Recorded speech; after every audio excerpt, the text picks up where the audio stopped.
Hello and welcome for a Saturday edition of the Oakland Esports Streams. It's Coach Ori and Coach Leone on the mic today, bringing you some action for Smash Bros. A-Team on their Round 2 Top 16 National Playoffs match.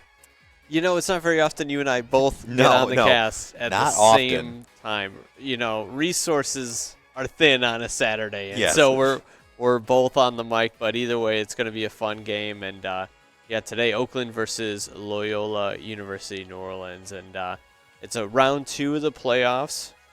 Pushes us to top 8 if we win, and so there's high stakes. Top 8 in NACE is a big deal.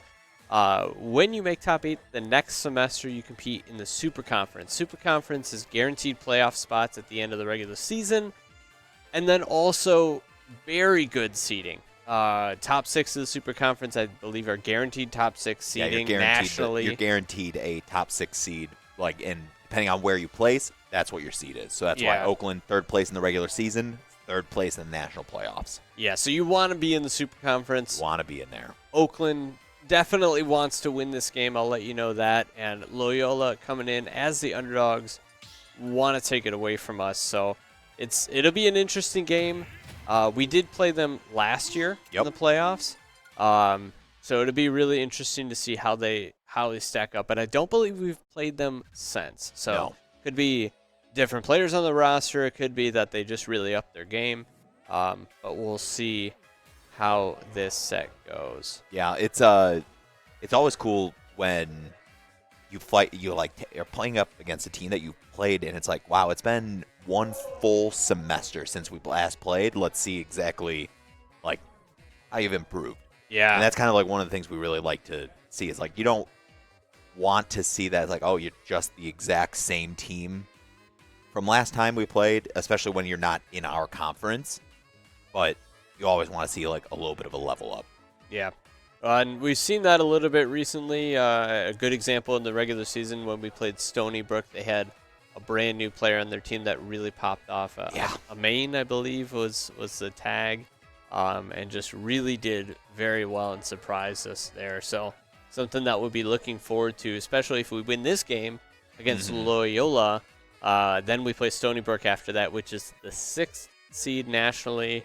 I personally think that they're a better team than that, but it's really tough. Once you get in the top 6 teams nationally, all of the teams are just incredible. So they're just Titan killers. So it'll be interesting to see how this set goes, and we'll take a quick peek in the NES cam here and just take a look. Looks like we might have NAD79, our resident Mario player, just right here, ready to go. And then for the other team, we've got Booski. I'm not too sure about what character they play. Because I just asked inside the production. It's hey, make sure you just let us know who your round 1s are. I bet I can go check up on the Smashers app to see. That is the best way to go and figure out who is a player. So Booski, let's go look up Booski's match history real quick. From what it's looking like, Booski seems to be an Olimar player. Okay. So certainly not going to be playing that solo Mar that I'm used to seeing. You will not, Thankfully, it will not be a Solomar. Not Solomar, okay. It will be a Pikmin and Olimar. Yeah. They'll be able to do whatever they want to do, so it'll be interesting. Yep. Got a good look at the back of NAD79. Probably not the right view. We'll take another look at the NES cam here. We've got all the Oakland fellas excited. This jersey, we'll call it an away jersey, the white jersey. The away jersey, yeah. Incredible. I'm such a big fan of this jersey. It shows up really well in the low light of the Grizz Den. Yeah. It looks like we're headed on into the game here, so we'll take a peek at that. All right. Mario versus Olimar. All right. I'm pretty excited. So back when I was a active competitor in this game, I actually was for a long time an Olimar main. Really? I did not know that. Wow. Yeah, Olimar was my main all the way back in the day, back in Brawl. Did not really enjoy how they kind of like changed the character too much in Smash 4, but then I really liked how they changed the character and kind of gave him back a little bit of what made him feel like a cool character from Brawl in Ultimate. But then I think they over-nerfed the character, and then I stopped playing him again. You know what? I understand that just coming from a League background. When one of my champions got nerfed, it felt pretty bad, especially if it was a sizable nerf. And for Smash Brothers, you know, they just don't buff or nerf very often at all. So once they nerf it heavily between game titles, you know it's probably not going to change. And that can be definitely very disheartening, where at least in League, it's being updated every 2 weeks. So it might be a few months, but your character will probably get buffed at some point if it actually is weak. Yeah. When your character is not a good character in Smash, it's going to be like that for life, pretty much. Yeah. Interesting interaction there where they trade. Yep. And it catches Booski jumping with that up smash. That is one of the downsides to Olimar, is that he is a very light character, but Mario is not a character that doesn't really enjoy fighting against like characters with swords, and Olimar with those Pikmin basically has a pseudo sword. He's got a little bit of extra range there. We saw that purple back here just taking the stock. And Mario, he prefers to hit heavies though, right? It's just better for comboing. Exactly. So that's another reason why this matchup isn't amazing. Good tag. Ooh. All right, but still keeping this Olimar trapped at the ledge. Zero just absolutely stuffing him out, and Olimar is not even getting any room to breathe and try and like pluck more Pikmin, right? He's just trapped with one red Pikmin on the board. Now he's actually just Solomar. Yeah, Nad doing an incredible job keeping him off and just preserving neutral there. Yeah. And this lineup of Pikmin for Olimar is not the one you kind of want to see at when your opponent's at low percent. Just because blues and purples are usually kind of like what you're looking to use when you're trying to like get your KOs. Yeah. Ooh, that was. How many colors are there? There are, in this game, 5. Okay. You have red, blue, yellow, white, and purple. There's a lot more Pikmin colors in the game now. Okay.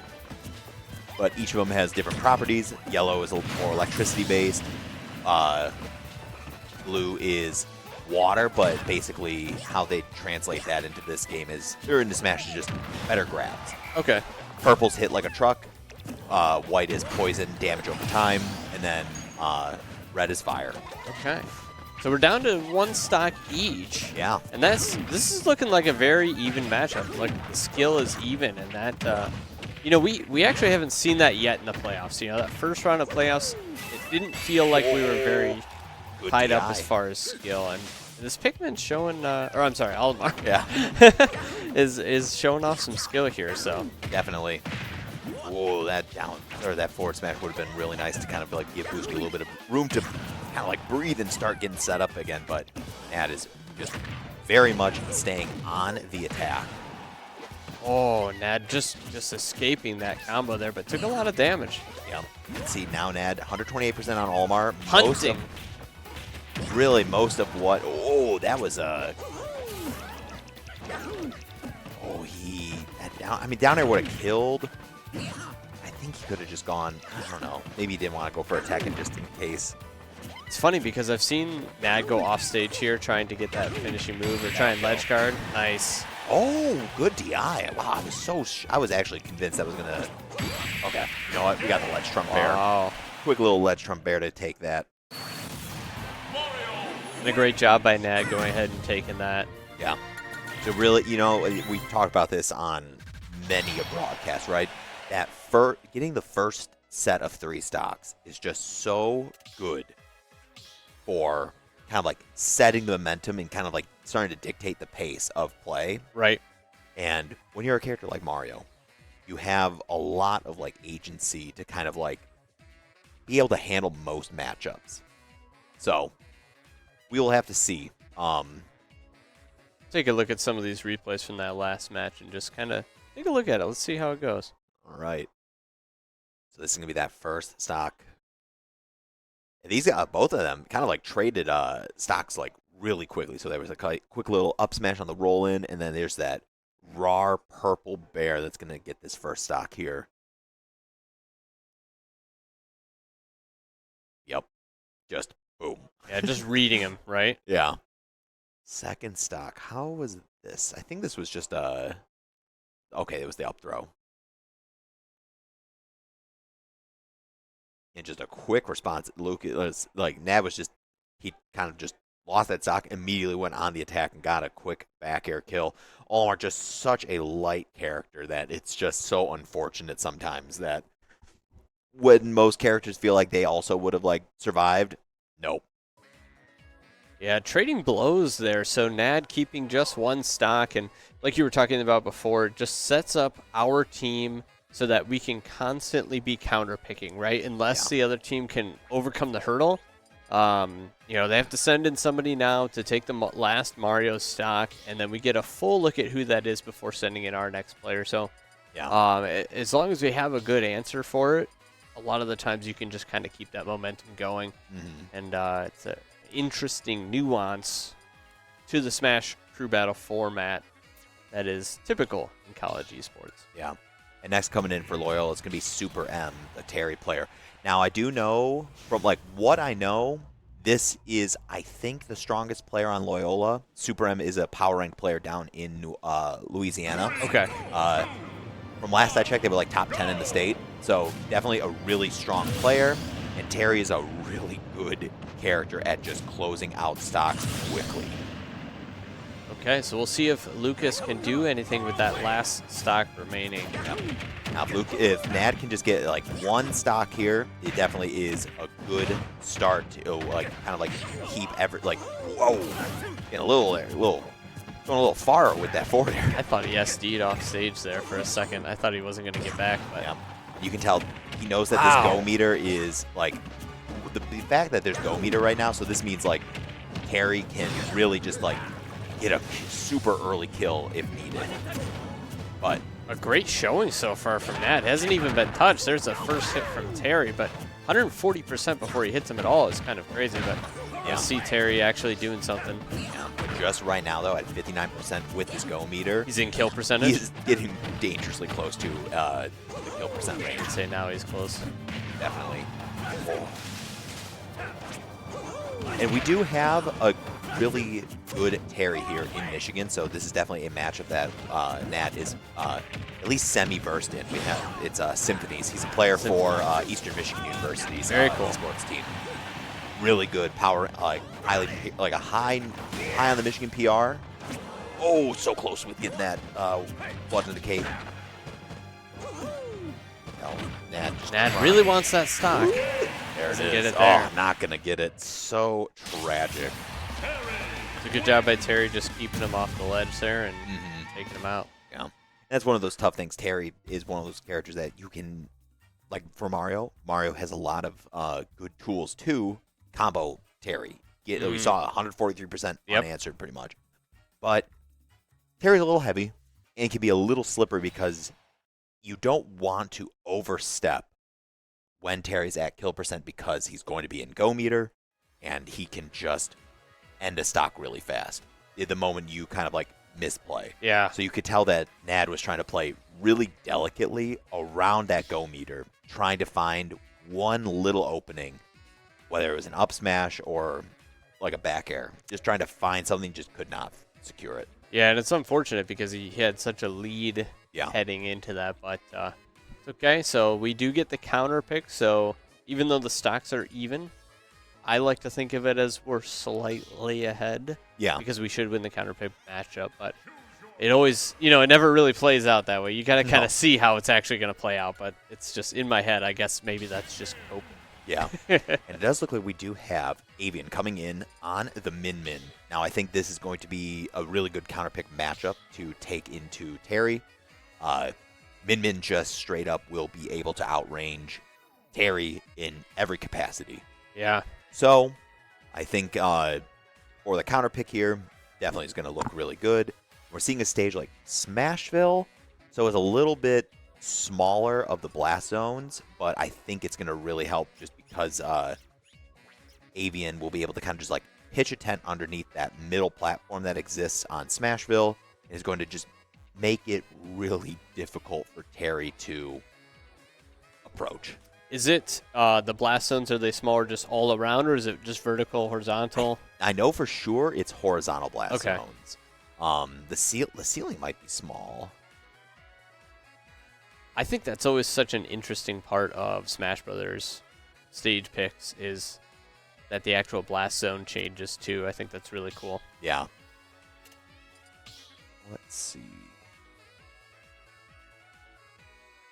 Yeah, it's relatively small, it looks like. So if we were to compare it to like your normal stage like Pokemon Stadium 2, Smashville is it's got a slightly taller ceiling, but the side blast zones are really where it's going to matter. It's the blue there. Yeah, so blue would be Smashville here. Okay, interesting. So we're Min, Terry, both 3 stocks really. So we'll just see how this goes. Avian's going to want to stay at a range, and Terry's going to want to try to find a way in to fight Melee. Avian will simply want to stay at an arm's distance.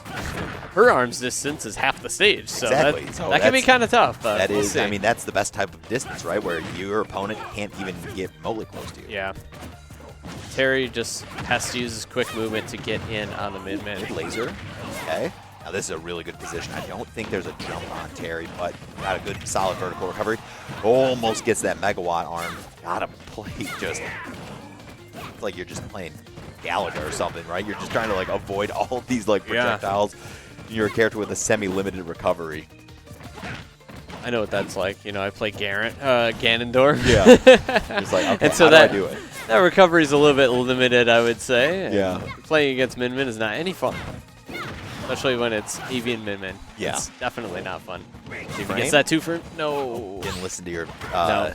Didn't listen to that advice from earlier. Well, you know, to be honest with you, the advice wasn't like, hey, do it better right now. It was, hey, practice the 2 frames so that you can execute better later. Ooh. Try to get the Buster Wolf, but there it is. Yep. Great. So that's one of Terry. So when Terry's got Go Meter, there's specific inputs that he can press to get like a super version of the what is it? Of his specials. Okay. Wow, Terry's doing pretty well. Super M showing us what we got. Showing us why he's a Louisiana PR player. Exactly. Doing such a really good job of just preserving these this first stock. All right, but you know, just like I say that, it gets up thrown and sent up and goes to town. Now, was that actually a kill or was that was bad DI? No, that I think maybe a little bit of both, but it was relatively. He was at like 170 or something. So it was like 180 after the hit, after the throw. Super just fresh. Looked kind of crazy to throw off the top. Yeah. From the stage itself. Especially when it's Min, right? Yeah. You just don't expect Min to get kill throws. Getting some damage, you know. Trisket Pac-Man always says go for damage, and I think that's what Avian's doing here. Yeah, exactly. Not trying to execute, just trying to stay at an arm's length. Exactly, yeah. And good DI. That was probably just the closest that we'll ever see to like being still narrowly living. Oh, was that attacked there? Was that just natural? Sure. That was kind of just like they bounced off the stage. All right, that dash attack. We're going to get a quick little shoulder tackle here.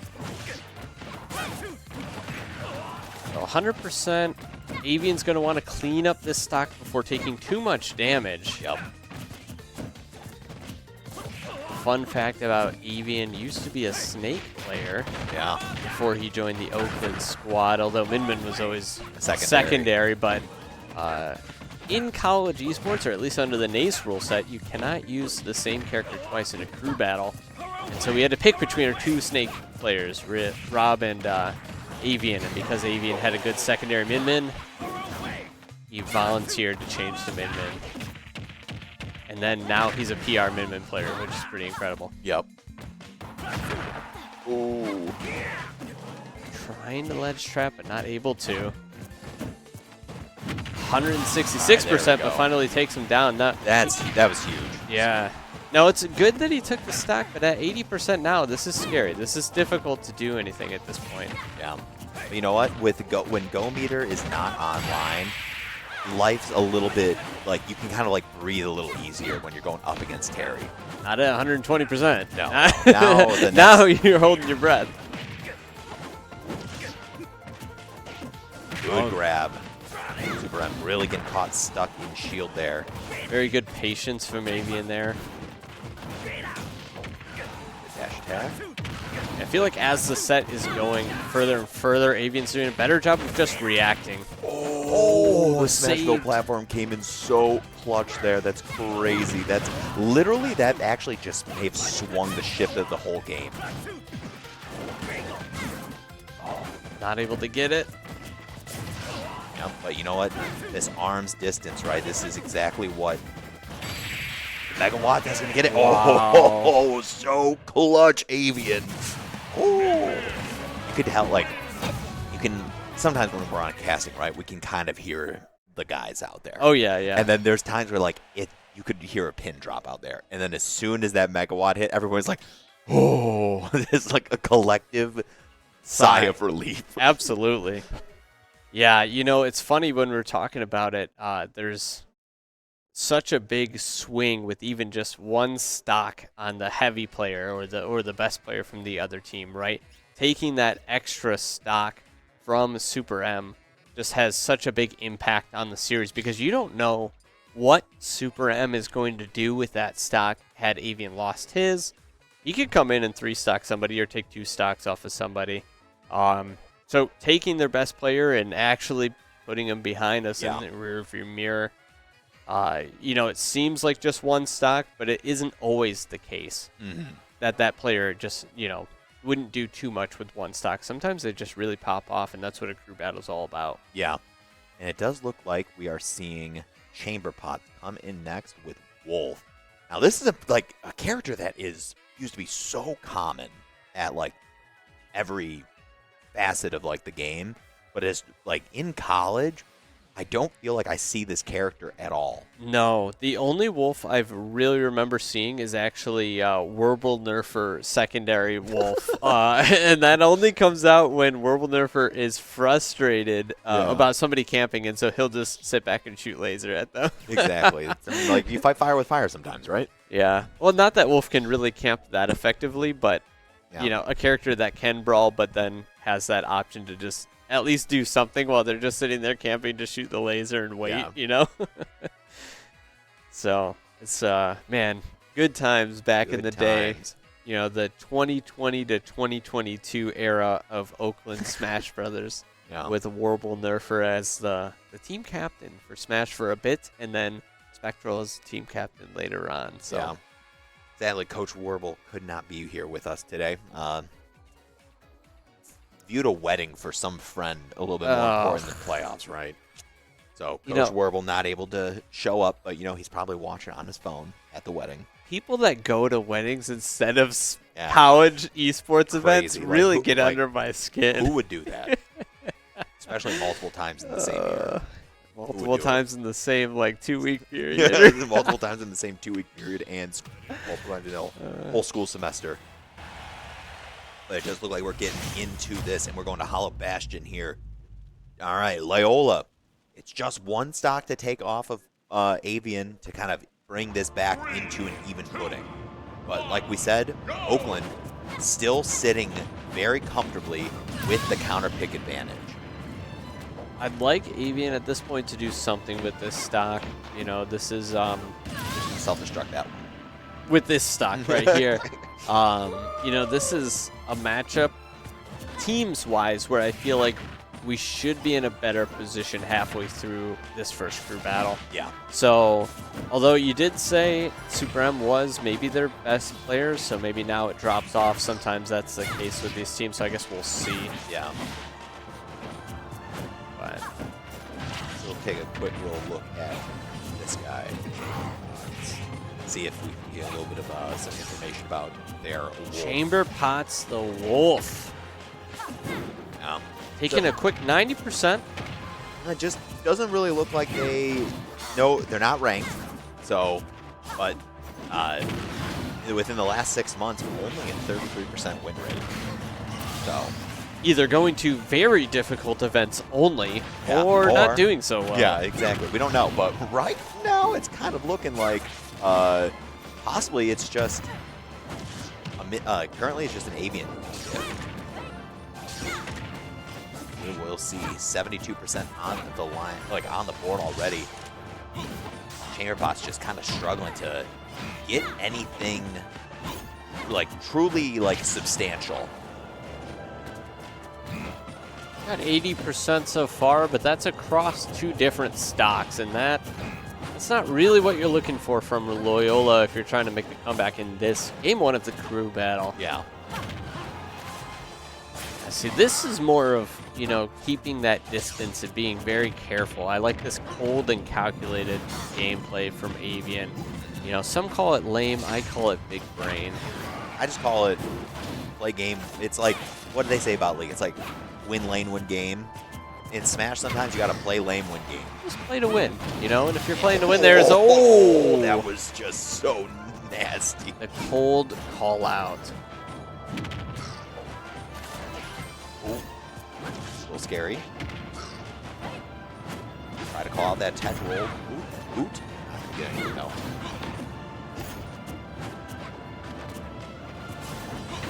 Okay. Still just, it's crazy. Like, Avian just still throwing out so many, like just a flurry of arms. And it's just making it so difficult for Chamberpots to actively, like, try to find just some type of ground. This is a really scary spot for Chamberpots too, because your team is relying on you to do something and not even taking the stock. Coming in and getting 3 stock is not what your team is looking for. No. So you know that they are sweating right now, just trying to get this confirmed. Ooh, that up air almost got it, but Avian still managed to stay on 152%. We might be able to see a here coming soon. Hollow Bastion does have, I think, the same. Oh, that's just straight up it. Wow. So in Smash Ultimate, the higher your percent, the less ledge invincibility you have when you hang on the ledge. So Chamberpots kind of just got caught asleep. Yeah, sleep at the wheel a little bit there. Wasn't Yeah. aware that it was going to fall off, and then Avian did a good job of punishing that and taking that kill there. So good job, Avian, keeping his stock. That's a 3 stock, and that puts us at a 7-3. Yeah, that is the type of lead that you're really looking forward to, especially with just kind of like when I look at the 3 players that we've seen from Loyola so far. Super M definitely is arguably looking like the favorite of like probably the strongest player so on this far, roster. at least. Booski, relatively close, not like that same level, but like just the next player below. And then we'll have to see what Spam Seagal. Steven Seagal. Yeah, that's what I would, maybe that's what they're like. It's a reference there. We'll see what this how they do when they come on Roy, because it's basically this game 1 do or die here on Spam. Yeah, 7-3 is a pretty comfortable position for us. It's a really and when you're on that 3 stock end, you're like, I'm nervous. Yeah. Like you said, when everybody was watching Chamberpots there, the whole team probably for this Loyola squad, they were probably sweating a little bit, right? They were just like, oh, come on, it's 1 kill. Just one. Yeah, just get one at least. One. And you're just getting walled out by arms. Yeah. When you go in with all 3 stocks against 1, your team is hoping that you take it right away. Yeah. And slowly over that set, they're hoping for less and less. And when you get nothing out of it at the end, it's very demoralizing. So yeah. Every stock you lose, you're just like, it's fine, just get one. I don't want to get one. I don't want to rub salt in the wound, but yeah. Oh, I was going to go show replays of all of that now, but we can't do that. We're jumping in. Getting right into it. Min Min versus Roy. Steven Seagal himself. Steven Seagal joined Loyola University New Orleans. He's like, I gave up acting to pursue collegiate esports Smash Brothers. And you know what? I don't know if Roy would be the character I would pick for Steven Seagal. I feel like Ken would be more his style, but who knows? Maybe he's just a really big Fire Emblem fan. I never played those games personally, but I do know the characters just from Smash Brothers Melee. Yep. For most of the characters, rather. Yeah. Roy Now- was my favorite of that group. Roy's pretty cool. I'm a Marth guy. But I think I like this when I look at this matchup, right? We have plenty of Roy experience on the Oakland side. Through too many sets in series to count against our other Michigan rival in Northwood. Yeah. Having Frostbite on their team, and he's arguably just one of the best Roys in all of collegiate esports. And so this is definitely a very comfortable matchup that we're just well versed in. And that the two frame. He's like, I did that for Coach Leone. He got one. He got one. He got a 2-frame. Let's go. All right, the Frostbite. Yeah, I would say the best Roy in collegiate esports for sure. But you also have Broly, right? Well, back in the day. He's retired now. All right, fair enough. No, but I just mean some of these guys might have played against him back in the day, or maybe it's a different era. I don't know. Way back in the day, Broly was a Oakland University Smash Brothers player, arguably one of our best players. And was a Roy player. So it looks like, I don't want to give away any spoilers, but this is the face of a Trisket Pac-Man going in with the stylish jersey over the hoodie look. And it's a yellow or gold hoodie, which is on theme. That's kind of cool. Yeah. I think it's actually right now, I can understand why he's playing with the hoodie underneath the jersey, because this is probably the chilliest it's kind of been down here in the Grizzden a little bit. Yeah, I don't blame him. I mean, I just don't know if, like, the bright yellow is the look.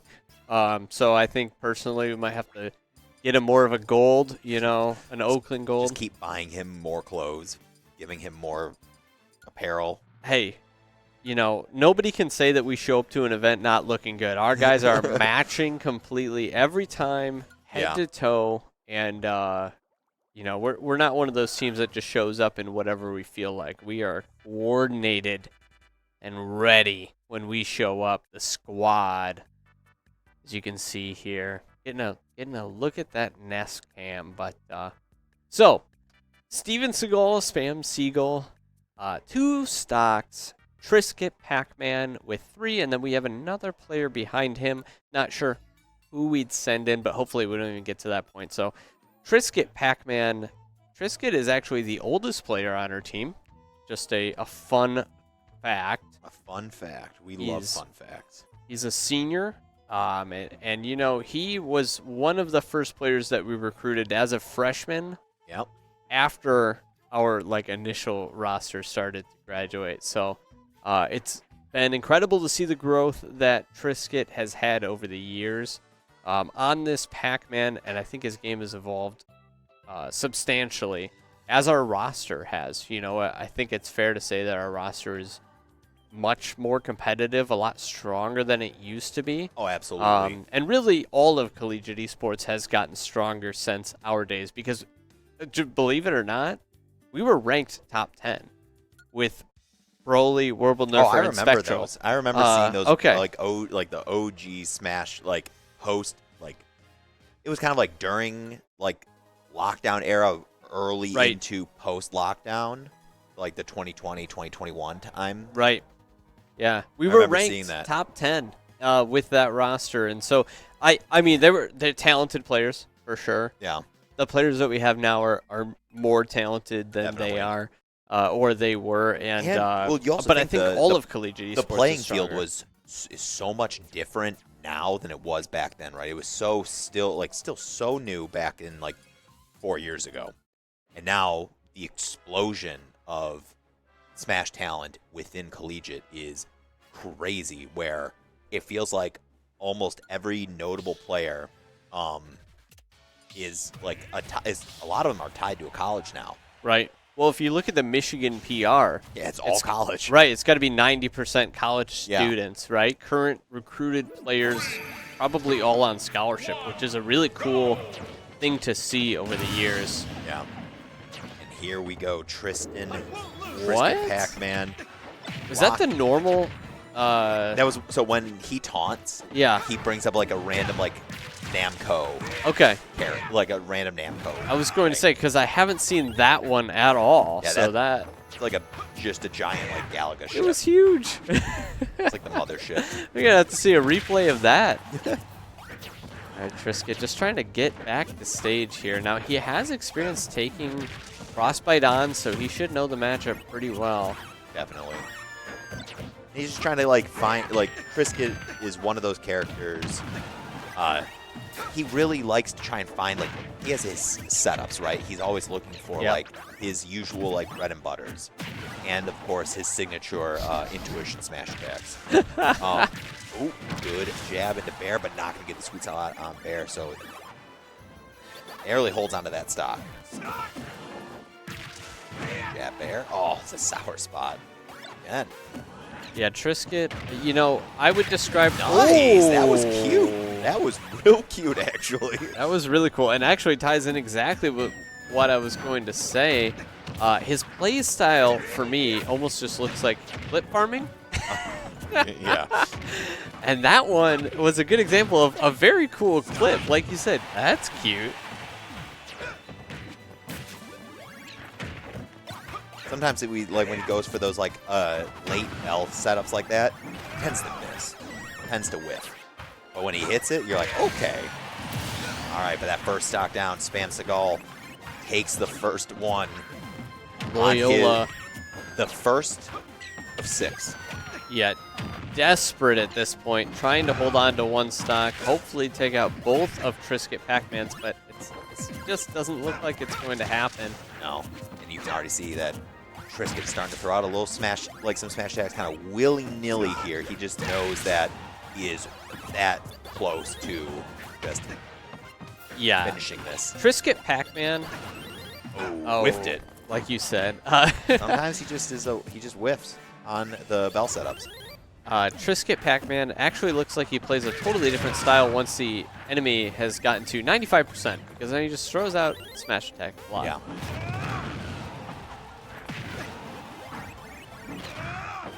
Oh, the melon. But at some point, it will hit, so fair enough. Oh my goodness, I thought the melon drop was going to take him. Oh, wait a minute. That was so cool. Wait a minute. What was that? Oh. That was game 1. Drop into Hydrant? What? You know what? We might have to look at a quick set of replays there. I'm looking at that replay right now. Give me 1 second. Let me just pull that up. Just that one specific replay. Let's do these last 2. We'll take a look. See what this is. So, yeah, this is that last stock there.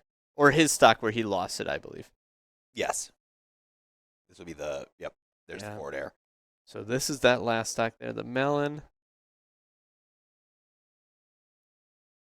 Oh, okay, so it wasn't even the apple drop. So what happened was it was the Nair? So it was the Nair sent the hydrant out, and then he up B'd, and the up B hit and sent Roy towards the blast zone. Okay. Roy's up B. No, Pac-Man. That was Pac-Man up B? I'm pretty sure it was Pac-Man up B. Oh, okay. I'm not like it looked like it. Oddly enough, it happened so fast. That's that swirl? Yeah. Okay, I was thinking that was Nair for some reason. So it does look like that's game 1. And right. While we get set up for game 2, I think we can cut it to a quick little break. And then when we come back, we will be right here for game number 2 of the NACE Smash Bros. Ultimate Top 16 National Playoffs. So stick around, guys. We'll be back. Power through the tournament with the high-quality protein milk provides to stay energized and focused throughout the game.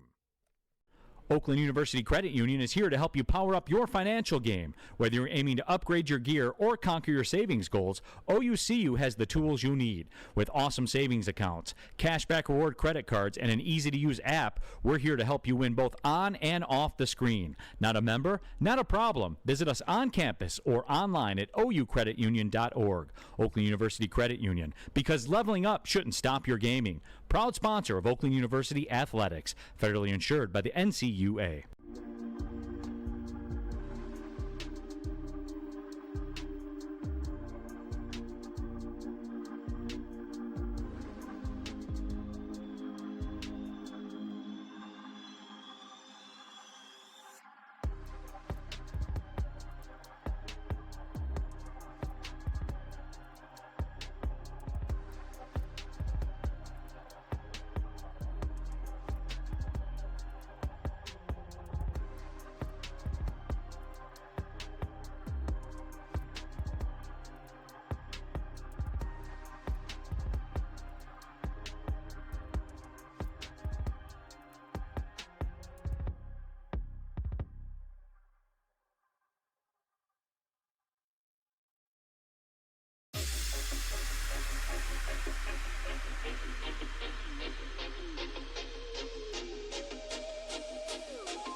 All right, welcome back. Thank you for sticking around during the quick break. We are finishing up the stage strikes here for game number 1 of, or player matchup 1 in game number 2 of Loyola versus Oakland University.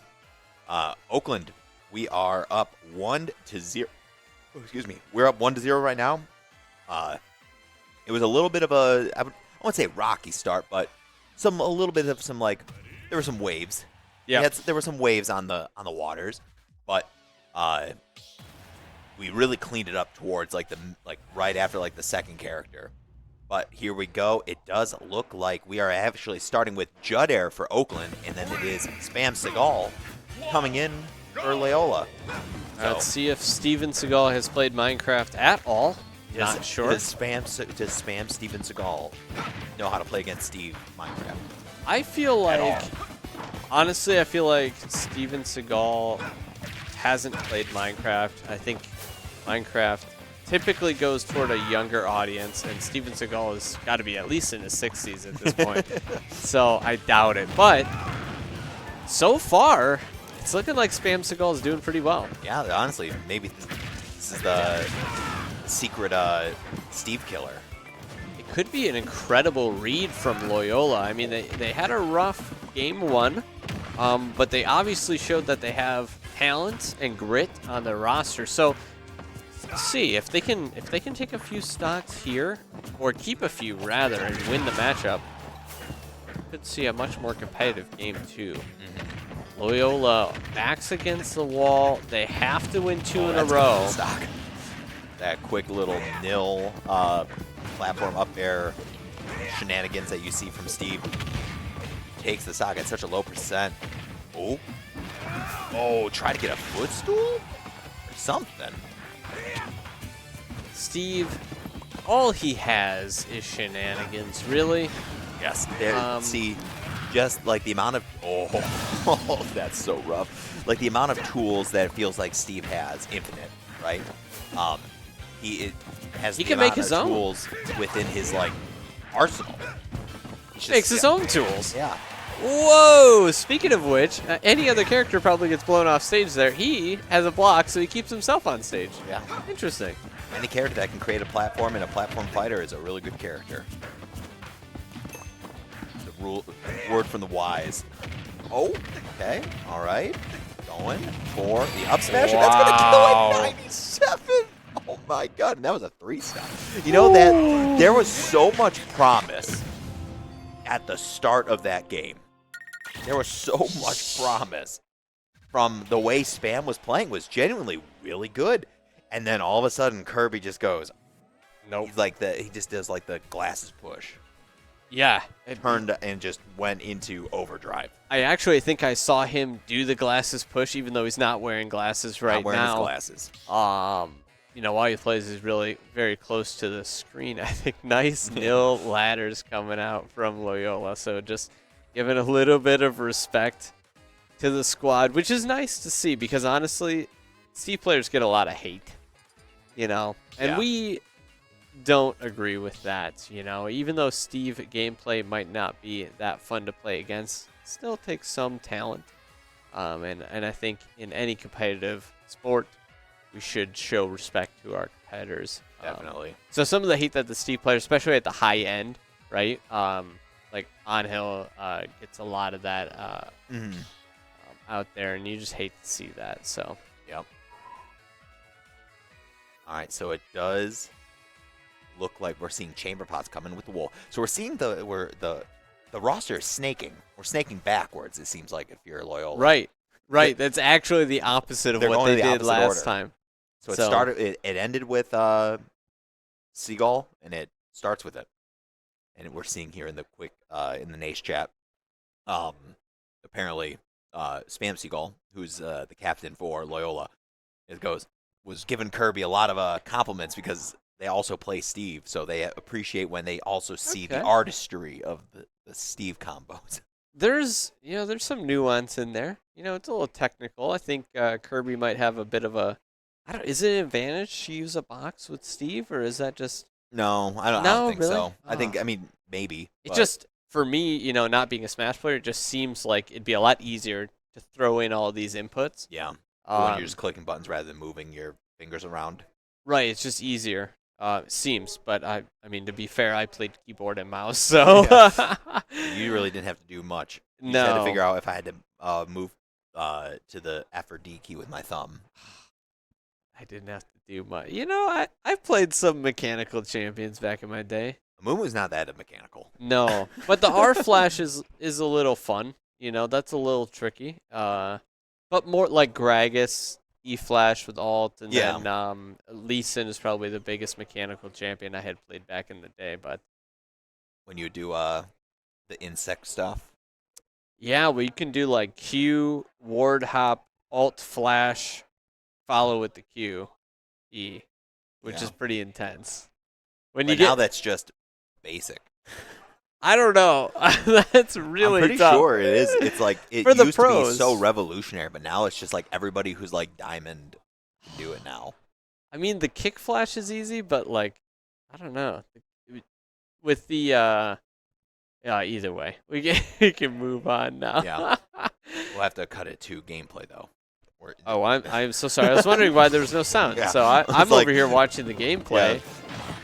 Like, this is how you know that Coach Leone is just so not used to being on this side of the desk, commentating. Yeah, I mean, I saw the gameplay, so I thought everything was fine. Yeah. I just wondered why there wasn't audio, and it's because it was still just Looking focused at on our us. faces. Yeah. So Steve trying to camp out a little bit on the wolf. That was an unexpected minecart, the way that played out, and I think it caught chamber pots. Surprise for sure. Oh no! A nasty spike so there. Gross. Wow. Chamber Pots just had no idea how to deal with that, too. Just didn't see it coming, and neither did I. Boom. Diamonds already. Shine bright. Shine bright, little Minecraft Steve. Although, what is this Minecraft character called then? Is there This is another Alex. one? Alex? Okay. So you got Alex, Steve, and then you've got the Enderman. Enderman, zombie, and I think that's it. Okay. And like it's Alex and Steve again for the other two different color ones. Wow. Able to stall out by just creating your own platform, and Chamber Pot's patiently waiting. Yeah. But at some point, I think you have to approach and stop. Ooh. Wow, okay. It's the running dash cancel forward tilt, but immediately also just gets carried off and dies. And just loses the stock. That was so gross. Oh no, the air dodge off stage and he's gonna self-destruct. Oh, the JV3. The JV3 too. Oh no. You know, there was a time way back in the day, a lot of us tried to make a rule that if you JV'd somebody, you actually got to Keep that stock, keep you the get stock. it back. Yeah. So if you JV2 stock somebody, you get to start the next match of the crew battle with 3 again. It was not widely accepted. No, you got the stock. You Yeah. earned the stock. All right, but Oh. okay, so it looks like they're breaking the snake order. It's Booski coming in now, so they're going to be anchoring with Super M.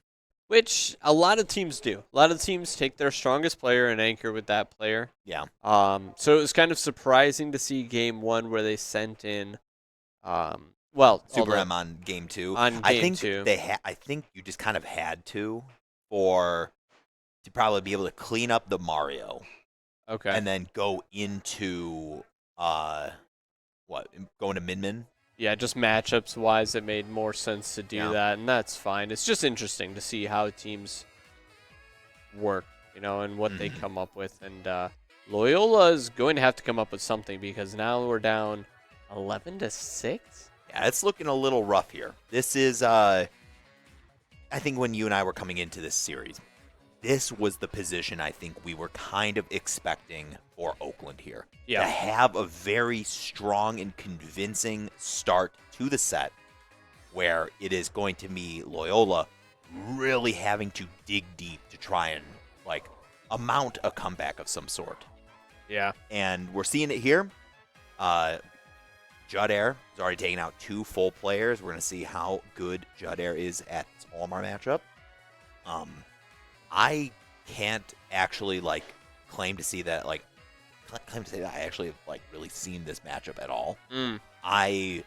Olimar's just not that popular. Olimar's right? not a very popular character, and I just kind of think that when I look at Olimar's kit, there's not a whole lot they can do against the walls. Right. The What do you do? walls are just going to be such an obstacle for Olimar to deal with. Yeah, it's interesting. I think I agree. I just don't see what he does. I mean, how You're much just gonna have damage to, does it do? just, Throwing it. just smacking Pikmin against the wall and just hoping it breaks through. It's just like the Pikmin games where you just throw the Pikmin at the breakable walls, and then they just sit there for 5 minutes beating the wall, and then the wall eventually breaks.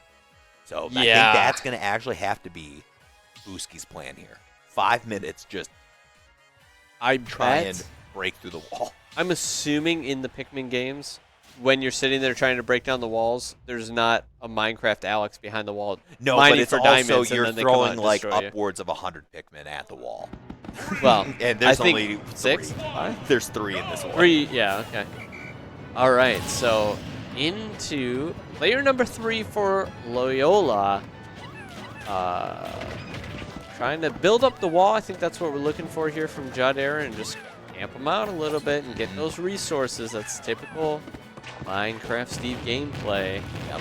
So I can see right here that white Pikmin are going to be really important for this matchup, because just having that increased damage over time when the white Pikmin kind of just keep bashing their head against the opponent, and they do it does a lot of damage per hit. It's 9% or something like that.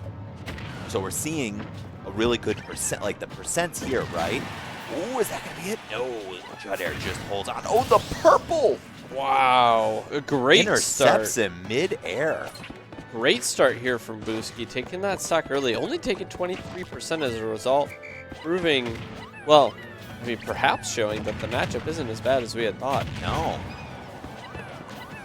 Yeah, still being able to hold on. No stocks drop. Wow, and a good setup there from Judd Air, and Booski doing a good job of getting around it, finding that way onto neutral.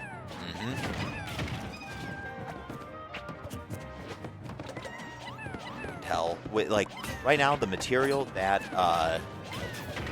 Judd Air has, it's some really good material to probably start getting I thought I was gonna go for a forward air spike, but not gonna get the spike hitbox, sadly. Getting hit But by that back air, Omar, so light. diamonds. Diamonds on deck, gold in the gold in the back too. A lot of the really good materials are in. Ooh. Okay. Juggling. Up air. Gets Okay. the- chases him Woo! up. Booski boosting his team to a better position. Booyah. Booski. The Booski boost. Wow, and Judd Air had great performance against the first player there, but or first 2 players rather, but man, Booski just showing him. I know the Steve matchup pretty well, and we saw those Pikmin do pretty well in the matchup. And it looks like we've got a Captain's C. Yeah, I was trying to figure out who this was. This The mysterious faceless. faceless figure stepping up, but I saw that little C on the top right of the jersey, and I knew it's Captain Rob. Captain Rob the Snake. And we'll see what Rob can do into the Olimar. Going to be interesting to see. Yeah. That's for sure. Another matchup I haven't seen, so I can only really speculate as to how that goes. I feel like Snake outranges, Snake, if he wants to. They both can just keep each other at bay with projectiles, Sure. throwing the Pikmin, because anytime Snake is throwing a grenade, right, Olimar's just throwing a Pikmin to keep that grenade right where it was thrown at. They'll just intercept each other in midair, boom. Okay. And red Pikmin do withstand the explosions because they're fire. Okay. They have immunity to fire. So That's kind of cute. it's cool. Yeah. It's cool. It's canon to the game.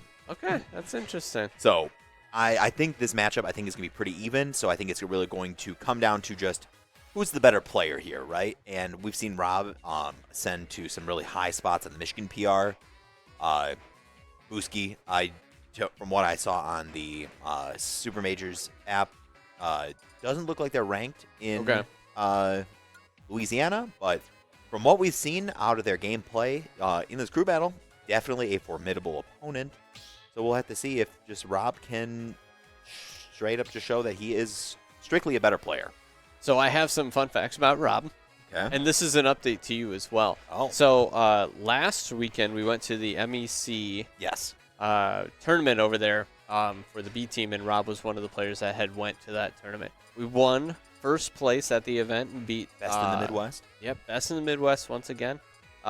We beat Michigan State University in the finals, which is pretty sweet. Rob was on that team and won, and then he also won singles at the event. So this is the second time that Rob has shown up to an event at that venue in Won Chicago. Both singles and crews. And won everything available to him.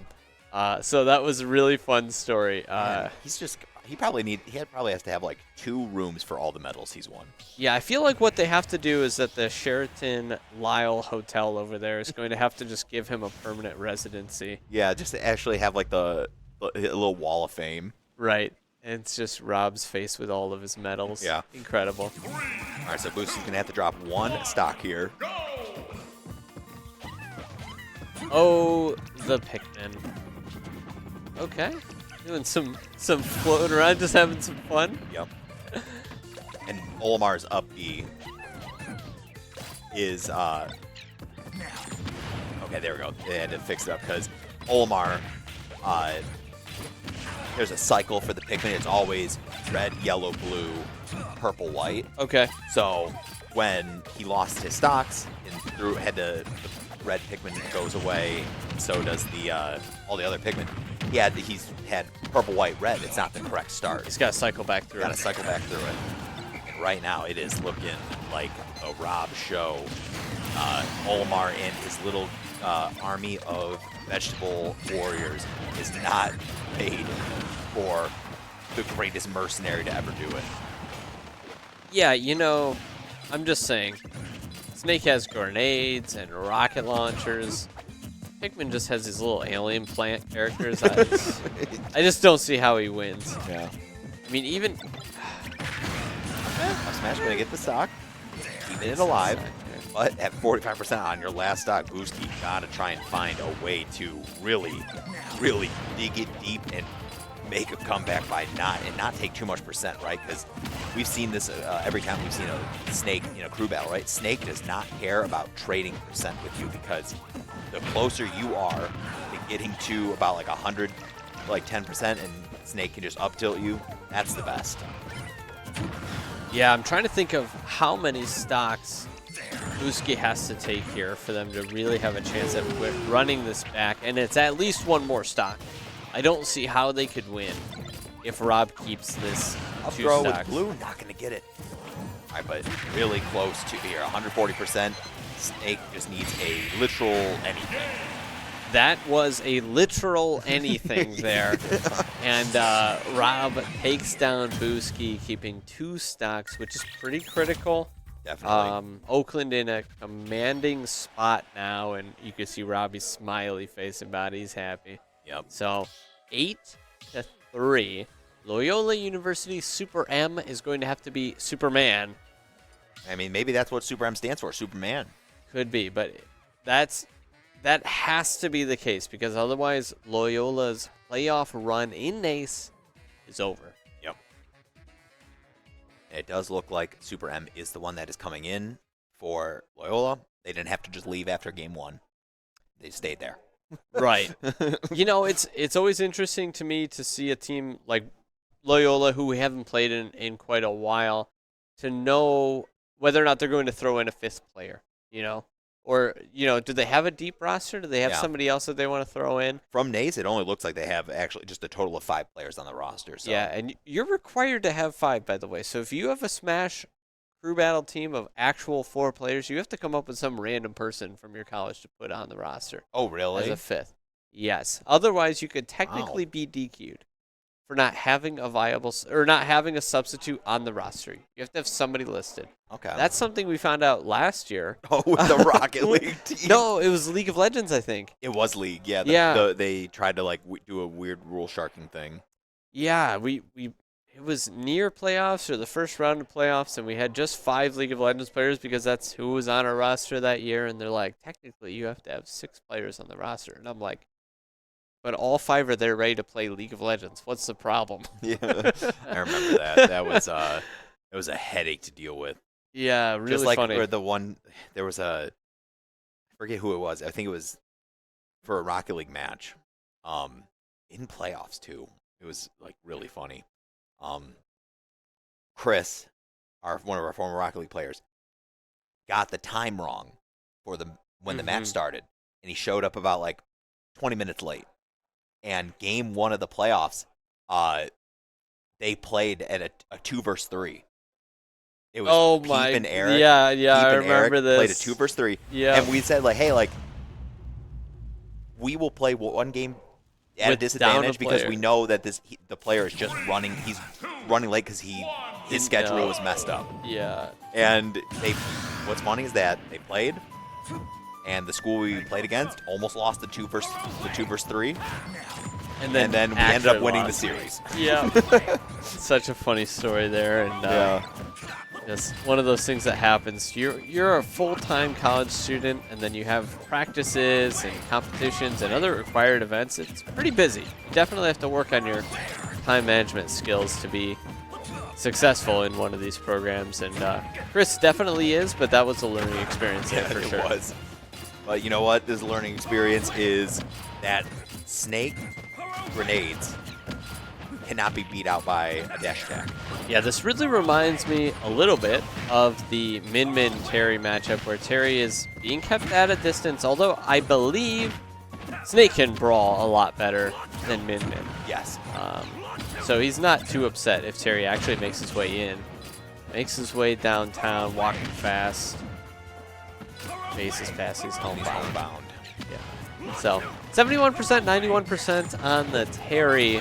And like you said, Rob on the Snake doesn't mind trading damage. Oh, and there it is. That beautiful C4 explosion timing with the crack shoot side B recovery from Super M sends him off the top, and now we are tied up at 2 stocks apiece. But that's just the 2 stocks that you see for Super M. That's the 2 stocks that are the hopes and dreams of Loyola's playoff run.